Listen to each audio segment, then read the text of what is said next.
Senior పాత్రికేయుడు Kommineni Srinivasarao arrest అయ్యారు. అప్రజాస్వామికమని కూడా మాజీ మంత్రి అంబటి రాంబాబు అన్నారు. బెయిల్ రాకుండా చేసేందుకే కొమ్మినేనిపై ఎస్సీ ఎస్టీ అట్రాసిటీ కేసు పెట్టారని కూడా తెలిపారు.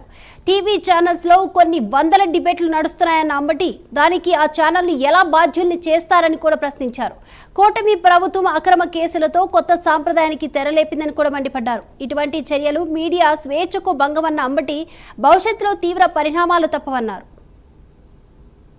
విశ్లేషణ చేసేటటువంటి వ్యక్తి కొమ్మినేని శ్రీనివాస్, దీనిలో ఏ విధమైన సందేహం లేదు. ఇవాళ ఆయన మీద గుట్టగాల్చి వేసేసి తుడుచుకోమని ఇవాళ మరి మాట్లాడుతున్నారు.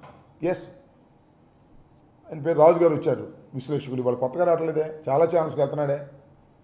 ఆయన ఒక అభిప్రాయాన్ని వ్యక్తం చేశాడు, అది తప్పు కావచ్చు. దానికి సాక్షికి సంబంధం ఏంటి?